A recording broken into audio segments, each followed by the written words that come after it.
13장, 14장은 이제 시장 자본주의는 민주주의의 우호적인가 해가 되는가 이 두 가지 질문을 던지고 있죠.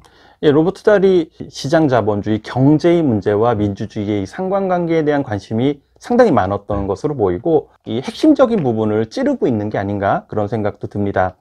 그러니까 시장 자본주의가 있어야 민주주의가 가능하다 이 얘기죠. 우호적이다.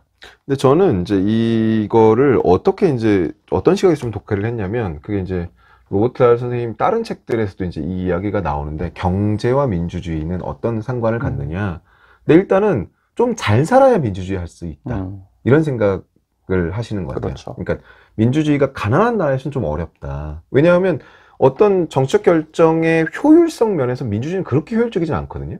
근데 없이 살고 가난하고 지금 여기에 그런 정치적 결정이라고 하는 절차에 이 자원을 투입해야 되려면 뭔가 여유가 있어야 되는데 그렇죠. 그런 여유가 없으니까. 그러니까 어느 정도 좀 잘 살아야 민주주의 할 수 있는데 지금 세계사회에서 잘 사는 거는 결국은 시장 경제 자본주의를 하고 있는 국가들이 잘 산다. 그렇죠. 그리고 또 한 가지는 사람들이 잘 살게 되면 중산계층이 많이 늘고 그러면서 교육도 많이 받고 그러면서 자신의 권리, 저희 정치에 참여에 대한 욕구 이런 것도 확대되면서 자연스레 민주주의에 대한 요구로 이어진다. 이것 또한 민주주의를 이 시장경제가 민주주의를 만들어낼 수 있는 우호적인 조건이다. 뭐 이렇게 설명을 하시죠. 네, 이제 로버트 달이 얘기하기에 제로섬인 경우 어떤 생산이 이루어지는데 그게 내가 더 많이 가지면 너는 그만큼 잃는 이런 제로섬인 상태에서는 이때는 민주주의가 작동할 수가 없죠. 이건 그냥 쳐들어가서 뺏어오는 것밖에 없는 거예요. 갈등이 극화될 수밖에 없고 민주주의는 더더욱 설 자리가 없어지는 것이고 시장 경제를 통해서 계속 이게 이제 기하급수적으로 빵이 커지는 거죠. 빵이 커지니까 조금 여유 있는 마음으로 서로 조절하고 나누고 품위를 지키고 하면서 민주주의가 가능하다라는 얘기고요. 그런데 또 바로 그 다음 장에 이어서는 또 이 자본주의가 민주주의에 어떻게 해를 가하는가 그렇죠. 이야기를 하시죠. 그러면서 저는 이 문제가 가장 큰 문제이지 않을까라고 생각하는데 어떻게 보셨나요? 우리가 계속 반복해서 얘기하지만 민주주의는 평등을 전제로 하는데 정치적 평등이 전제가 되는 거잖아요. 하지만 정치적 평등을 뒷받침하는 사회 경제적인 평등이 존재하지 않는다면 그 정치적 평등은 의미가 없어진다 이거죠. 당장 뭐 정치에 참여를 한다. 누가 정치를 참여한다. 지금 하루 벌어서 진짜 하루 먹어야 되는 사람은 그럴 여유조차가 안 생기죠. 아무래도 여력이 있어야지 이런 뭐 신문도 보고 인터넷도 보고 댓글도 달고 한단 말이죠. 근데 이제 이 시장 자본주의가 극단화가 되면 양극화가 빈익빈 부익부 현상이 가속화되고 그 경제적 성장의 혜택을 받지 못한 사람들이 대거 형식적으로는 정치적 평등을 갖고 있지만 실질적으로는 그 평등에서 배제돼 버리는 그런 사람이 생기고 그러면서 민주주의가 무너지기 시작한다. 이게 아주 가장 큰 원인이라고 할 수 있겠죠. 그러니까 일단은 정리해 보면 이 자본주의라고 하는 것은 민주주의를 만드는 데 기여하는 바도 있지만 동시에 어느 정도 자본주의가 성숙화되는 과정에서는 이 민주주의가 오히려 부의 불평등한 분배를 그러니까 이 자본주의가 만들어내고 그로 인한 정치적 불평등이 확대되어서 오히려 민주주의에 해를 가하는 그런 구조적인 문제가 있는데요. 비유가 아주 기가 막힌 비유가 있어요. 민주주의와 시장 자본주의는 갈등을 겪긴 하지만 서로 결별하기를 원하지 않기 때문에 난폭한 결혼 생활에 묶여 참고 지내는 두 사람과 같다. 이게 뭐라고 그러죠 그거를? 아, 매 맞는 아내 증후군. 요즘 매 맞는 남편 증후군 있는데 약간 그런 느낌인 거죠. 이 자본주의와 민주주의는. 누가 맞는 거죠? 둘 다 아마 맞을 거예요. 민주주의가 맡고 있는 거예요? 주로 민주주의가 더 많이 맞지 않나. 그러니까 민주주의와 자본주의가 결혼을 했는데 이 결혼을 한 게 서로 어떻게 헤어지기는 어려운 부분이 있다. 그런데 서로 때리고 있다. 하지만 또 이혼은 못하고 있다. 이혼은 못한다. 그런 얘기죠. 그러면서 이제 여러 가지 쟁점들이 막 나옵니다. 여기서 특히 이제 국가라고 하는 것이 그러니까 과연 경제 체제에서 자본주의 혹은 그 자본주의 반대인 국가주도적인 뭐 계획경제라든가 이런 측면들인데 요즘 한국이 조금 그러고 있죠. 그렇죠. 로버트 달도 정확하게 얘기하는 것처럼 이제 전시 상태, 비상 사태에서는 시장 자본주의가 실패를 하거든요. 시장이 실패를 하는 속성이 있기 때문에 거의 99%의 대부분의 경우에는 시장 자본주의와 민주주의가 같이 가고, 어느 게 하나가 이탈할 수 없지만, 전시 상태에서는 민주주의는 가지만 시장 자본주의는 통제를 받는 이런 계획 경제, 중앙 집중적인 계획 경제 상황이 발생할 수 있다라고 얘기를 하면서 2차 대전 얘기를 하고 있는데, 우리가 또 지금 현재 2020년 세계가 닥쳐 있는 상황이 이 로버트 달이 말하는 그런 예외적인 상황에 처해 있는 것으로 보여요. 그러니까 지금 예를 들면 유럽 상황을 보면 와 이건 진짜 전쟁을 치르고 있구나. 그렇죠. 왜냐면 그냥 옛날에 통행금지 이런 게 뭐 시간 제한을 두고 뭐 야간 통행금지 이런 것들은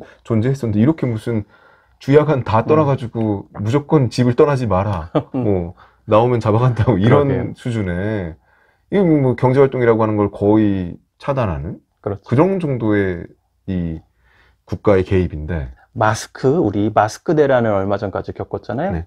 지금은 많아요. 약국 가면 그냥 살 수 있어요. 그렇죠. 예. 근데 이거를 지금 공적 마스크로 해서 일종의 배급제 비스무리한 게 된 거 아니에요. 상상도 못할 상상도 할 수 없는 일이죠. 시장 경제가 아니잖아요, 이거. 그래서 일부 사람들은 뭐 그 과정에 국가가 뭐 이윤을 취하고 있네, 뭐 어떤 기업이 꼈네, 그러면서 이제 막 비판을 하기도 하는데, 근데 또 그렇게 하지 않았으면은 뭐 이 정도 진정이 될 수가 없었겠죠. 근데 그 청와대 김상조 실장이 나와서 하는 얘기가 본인은 이 사회주의 계획 경제가 절대로 불가능하다는 걸 이번 사례를 통해서 알았다는 거예요. 오히려. 네. 이제 결국 정보잖아요. 수요와 공급의 정보를 맞아서 이제 이 사인을 줘가지고 서로 시장을 움직이게 하는 건데 정부가 나서가지고 이거를 엑셀로 표 만들어가지고 몇 개 만들어 생산하고 몇 개 팔어 이거는 성립할 수 없다는 거죠. 그 마스크라고 하는 한 품종만 그렇죠. 가지고도 그게 얼마나 엄청난지를 아는데 그렇죠. 그럼 이 지금 우리 시장에 있는 수억 가지의 상품들을 다 그렇게 규제한다는 게 통제한다는 그렇죠. 게 네. 이 시장을 정치가 그리고 국가가 통제하려고 완전히 지배하려고 하는 그런 시도는 사실 실패했죠. 불가능하다라는 게 이미 판명이 난 거고 다만 그렇다고 해서 고삐 풀린 망아지처럼 그대로 둘 수는 없다라는 게 지금까지 우리가 또 배워온 것이 아닌가라는 생각이 들어요. 또 이제 반대적인 측면도 있죠. 그러니까 이게 시장 경제가 더 성장하는 게 민주주의의 좋은 조건이 된다는 것은 결국은 시장을 더 자유롭게 해줘야 되는 거 아니야? 라고 하는 이 논리도 있는 것 같아요. 그렇죠. 하지만 뭐 로버트 달의 경우에는 단호하게 이거를 이제 부정을 하고 있고요. 이유는 크게 두 가지인데 첫 번째는 시장이라는 게 정말 자연 상태 그대로 돌아가는 게 아니거든요. 소유권이 인정돼 있어야 되고 계약과 거래 질서가 만들어져 있어야 되고 근데 이런 건 다 정치를 통해서 법을 통해서 이루어지는 거란 말이에요. 그러니까 시장이 돌아가기 위한 아주 기초적인 부품들을 만들어내는 게 정치거든요. 완전히 이렇게 독립되어 있는 게 아니라는 거죠. 두 번째로는 이 시장이라는 자유시장이라는 걸 이기심에 그냥 맡겨 놓으면은 이 이기심이 끝날 때가 없다는 거예요. 끝날 때가. 그래서 결국에는 우리 모두를 파멸시킬 정도까지 간다 이거죠. 이거를 국가가 어느 정도는 제어를 해주지 않으면은 그래서 유명한 말이 자유시장의 정당성은 규제로부터 나온다라는 말이 있어요. 그러니까 사실 시장은 자유를 원하긴 하지만 시장이 원하는 자유는 정부가 자신 그 시장에서 있는 플레이어들이 각각 하는 어떤 행위들에 대한 권리나 약속이나 이런 것들을 다 보증해주고 그렇죠. 약속 어긴 애들 잡아가지고 그렇죠. 가둬주고 배제시키고 또 누가 혼자 다 먹으려고 하는 애들도 적정히 차단해주고 굉장히 많은 개입을 스스로가 원하고 그렇죠. 있다는 측면이 있는 거고 그래서 근데 그 스스로 원하는 시장에 대한 규제를 그 시장에 참여하고 있는 모든 사람 그러니까 소비자, 생산자 뭐 아니면 뭐 기업, 노동자 이런 사람들이 함께 그 규제의 원칙을 정해내는 게 오히려 또 민주주의인 것 아닌가. 근데 저는 지금 이 코로나 국면이 일종의 그렇게 자본주의가 숫자로 쌓아왔던 부들, 은행이 그냥 숫자로만 만들어냈던 그 부들의 실체가 이렇게 탁 드러나는 또 순간 아닌가? 그렇죠. 그런 생각도 들었습니다. 그러니까 지금 주가가 곤두박질을 치는 거겠죠. 네. 그러니까 두려우니까 네. 다. 그러니까 그게 근데 실체가 있는 영역이면 어느 한계선이 있는 거잖아요. 실체가 있다면. 근데 예를 들면 진짜 실체 없는 자본은 끝간데 없이 추락할 가능성이 있는 거죠. 그렇죠. 그런데 있잖아요. 이런 실체 없는 그 기반 위에서 사는 거는 단지 금융자본주의, 금융자본의 문제가 아니에요. 다들 여러분들이 뭐 돈이 있으시면은 어떻게 확인하세요? 스마트폰을 통해서 숫자로 확인하잖아요. 근데 돈을 잘 벌게 되면 아마 평생 그 돈을 찾아보는 일이 없이 살게 될 거예요. 숫자로만 있는 거죠. 그렇죠. 숫자로만 있는 거죠. 결국에는 이제 발권력을 통해서 미국이라는 이제 기축 통화를 관장하는 국가가 발권력을 통해서 그 숫자를 계속 그냥 채워주는 거죠. 이런 상태로 유지가 되고 있는데, 이런 허구에 떠 있는 사상누각 같은 자본주의가 어느 날 폭삭 망할 것이냐. 우리가 살고 있을 때 그럴 것 같지 않을 수 있는데 정말 계속될까? 그러니까 이 문제는, 그러니까 제가 이 얘기를 하는 이유는, 이 단스님이 결국은 이제 문제의식이 이제 마지막에 결론에 갔을 때, 그러니까 민주주의 계속될 수 있을까? 계속되기 위한 어떤 노력을 해야 될까? 이게 이 책의 이제 마지막 결론인데요. 그게 이제 요 파트에서는 이제 자본주의와 민주주의가 상생하는 관계에서 자본주의가 폭삭했을 때 민주주의라고 온전할 수 있느냐. 근데 뭐 이것도 결론을 미리 얘기하는 거지만, 로버트 달 가장 제가 감동적인 부분은 그 부분이에요. 비관주의자들은 너무나 빨리 민주주의를 포기하려고 했음이 입증되었다라는 말이거든요. 우리가 살아가면서 자꾸 비관주의자가 되려고 하는 그런 성향 같은 게 있어요. 그래서 이건 뭐 언젠가 망할 것 같다. 이건 근데 생각보다 늦게 망한다. 그 망하는 거를 우리가 살고 있는 이 생에 보기 어렵고, 그게 망해도 사실 그 망하는 옆에서는 못 본다. 근데 좀 어쨌든 좀 비관주의자보다는 낙관주의자가, 특히 민주주의와 관련해서는 낙관주의를 좀 가져라 라는 노학자의 조언이 아닌가, 이런 생각이 들었어요. 그러니까 포기하지 말아라. 포기하지 말아라. 일단은 저희가 이제 15장 결론으로 갈 건데요. 그러기에 앞서서 이제 13, 14장의 민주주의, 자본주의 한마디로 얘기하면 달수님은 긴장 관계에 있다. 긴장감. 그리고 이 긴장을 어떻게 다루느냐가 민주주의의 어떤 성취를 결정할 것이다. 그러니까 잘 다뤄라. 이 얘기를 하고 계시고요. 이제 뭐 결론은 끝나지 않는 탐구죠. 네. 아, 멋진 제목이에요. 그러니까 계속해서 우리가 뭘 고민하고 어떤 민주주의를 고민할 때 특히 어떤 문제에 집중해야 되는가에 대한 숙제 같은 거를 내주시는 느낌이었어요. 저는. 어떠셨나요? 그동안 얘기했던 것들을 정리하는 거죠. 도전 1, 2, 3, 4 해가지고요. 첫 번째는 경제 질서, 계속 강조하는 것처럼 이 시장 경제에 의한 양극화가 어떤 이제 파국을 갖고 올 것이냐, 여기에 대해서 얘기를 하고 있고, 이 노동자 지배 기업에 대한 아이디어를 여기서 살짝 얘기를 하는데, 다른 이제 경제적 불평등에 보면은 거기에 좀 자세하게 나오거든요. 정통 시장경제주의자들이 보면 깜짝 놀랄 일이죠. 예, 우리는 주주자본주의를 하고 있는데 노동자 자본주의를 제안을 하고 있습니다. 또 국제화가 계속되고 있는데, 이제 국제질서에 있어서의 민주화는 어떻게 할 것이냐. 그 문화적 갈등이 점점 더 심해지고 있는 현재 상황에서 뭐 이민이라든가 뭐 젠더 이슈 같은 것들도 새로운 도전들이 일어나고 있는데, 이런 건 또 어떻게 컨트롤을 할 것이냐.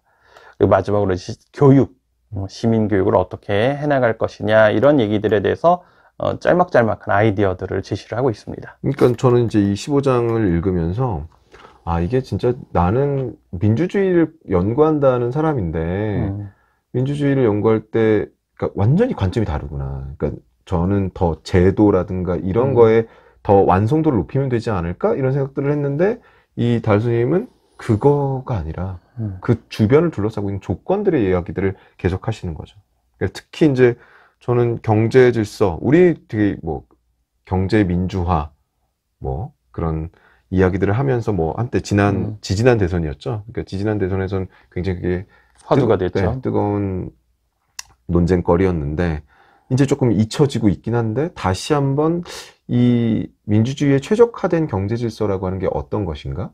혹은 지금 현재 대한민국의 경제 질서 영역에 어떤 민주적인 요소를 어떻게 가미할 것인가에 대한 고민이 좀 필요하지 않나라는 생각도 했고, 그 다음에 이 세계화를 이해하는 방식도 다른 선생님한테 되게 많이 배웠던 것 같아요. 그러니까, 그러니까 우리가 세계화라고 하는 게 오히려 시민의 어떤 자유나 권리를 이렇게 넓혀주는 측면도 있지만, 동시에 이것이 위협하는 민주주의의 비용이 존재한다. 그러니까 민주주의가 희생될 수 있다. 그러니까 정치적 결정이, 그러니까 세계화로 인해서 그 한 국가 한 국가의 범위를 넘어서 버리는 거죠. 더 이상 우리가 컨트롤할 수 없는 영역이 늘어나고 있는 걸 어떻게 봐야 할지 좀 신중하게 봐야 될 필요가 있지 않나 그런 생각을 했습니다. 저는. 우리가 이걸 읽고 있는 동안 시의성이 더 높아진 것 같아요. 이 이야기들이. 말씀하셨던 시장 경제, 또 세계화, 국제화 이런 문제들의 어떤 한계 지점이나 큰 어떤 변곡점을 우리가 이걸 읽는 동안 경험을 하고 있었어요. 직접 보고 있었기 때문에 생각도 더 복잡해지고, 네. 거기다가 계속 세계화, 뭐 개방 이걸 하다가 이제는 완전히 닫아버린 거 아니에요. 초유의 사태가 벌어진 거 아닙니까? 국가 간의 이동 자체를. 그러니까 거의 중세로 회귀를 한 거죠. 근데 인터넷이. 인터넷, 그렇죠. 유튜브로 온 세계의 컨텐츠는 계속해서 움직이고 있죠. 그러니까 그러니까 이 교류라고 하는 게 접촉하는 대면화된 이런 교류들은 굉장히 최소화되고 차단되고, 그런데 이제 가상현실에서의 어떤 교류형만 굉장히 폭증하는. 네, 어떻게 이제 이 책을 정리를 좀 해봐야 되는데요. 우리가 7번이나 했어요. 이렇게 그러니까. 많이 할 줄은 몰랐죠. 예, 처음 시작했을 때. 한 4-5번이면 될 거라고 생각했어요. 근데 이제 달쌤이 다루는 굉장히 이제 중요한 쟁점들이 많이 있었고, 그런 것들을 좀 지나칠 수가 없어서 조금 얘기를 풀어가야 되지 않을까라는 생각 때문에 저희가 좀 더 많이 풀었는데요. 어떻게 이제 전체적으로 한번 정리를 해주시면 좋을 것 같아요. 네. 저희가 헌법을 전공한다고 계속 이제 한 번 찍을 때마다 한 번 이상은 얘기를 한 것 같아요. 그래서 말씀 조금 전에 하신 거랑 비슷한 맥락인데 너무 이렇게 화석화된 제도만 보고 있지 않았나. 그러니까 생산성이 많이 떨어져요. 그리고 어떤 설득력, 그리고 공감을 이렇게 이뤄내는 능력, 이런 것들, 또 어휘 자체도 굉장히 적어지는 그런 한계가 있었는데, 민주주의는 역시 이 조문 위에 있는 게 아니다. 진짜 우리를 지배하고 있고 우리가 작동시키고 있는 그런 우리의 삶이다라는 거를 또 각별하게 느끼게 된 그런 기회였고, 앞으로도 공부를 할 때 좀 더 이제 관점을 넓혀서 민주주의 어떤 현실적 조건, 그리고 민주주의 내에 있어서의 어떤 정치의 다이내믹스, 정치적 다이내믹스, 그리고 민주주의를 떠받치고 있는 우리의 정치 문화, 이런 영역까지 포괄적으로 공부를 앞으로 더 해나가야 되겠다, 이런 좀 생각이 들었습니다. 우리가 민주주의 국가에서 태어나서 계속해서 민주주의 국가에서 죽을 거라고 생각하잖아요. 근데 그게 그렇게 쉽지만은 않다. 그러니까 어쩌면 우리는 되게 복받은 세대인 거죠. 그렇죠. 그러니까 인류 역사에서 굉장히 짧은 순간 민주주의가 지금 빛을 발하고 있는데, 그 순간 태어나서 우리가 정말로 어떤 정치적인 자유, 정치적인 결정에 참여하고 표현하고 할 수 있는 그런 기회를 누리는 거잖아요. 근데 단선생님 책을 읽으면서 그런 생각을 다시 계속 좀 했어요. 이게 굉장히 어려운 일들이고 어려운 그렇죠. 조건들과 어려운 제도의 조합, 이런 것들이 있어서 있기 때문에 민주주의 해낸다는 게 참 어렵지만 지금 되고 있고, 이게 앞으로도 계속 될 거냐? 저는 그럴 거라고 믿고는 있어요. 예. 한편으로는 믿고 있는데, 그걸 위해서 또 어떤 노력들을 할 것인가, 그거를 고민해야 되지 않을까. 이 민주주의가 다음 세대에도, 그러니까 우리가 되게 운 좋게 지금 이 민주주의 세기에 태어나서 이렇게 살아가고 있는데, 다음 세대들도 그런 민주주의 국가를 계속 누릴 수 있는 그런 것들을 이어주려면 어떤 노력을 해야 될까? 그렇죠. 라는 생각이 들었습니다. 네. 너무 빨리 민주주의를 포기하려고 하지 말자. 맞아요. 약간 일부러라도 약간 낙관주의자가 돼보자. 그래서 그것을 전제로 노력해보자. 이런 좀 메시지를 얻을 수 진짜 있습니다. 뭐 우리 이제 선거가 다가오고 있는데요.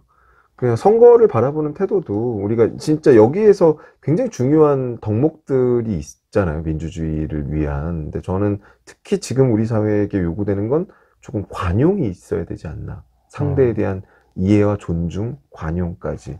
그래서 너무, 그러니까 치열한 대립도 필요하지만 조금 서로를 막 증오하거나 미워하거나 이런 단계로는 안 가려는 노력을 좀 해보면 어떨까? 이런 생각도 좀 들었습니다. 또 건강하시고요. 다음 주에 또 새로운 책으로 찾아뵙도록 하겠습니다. 감사합니다. 감사합니다.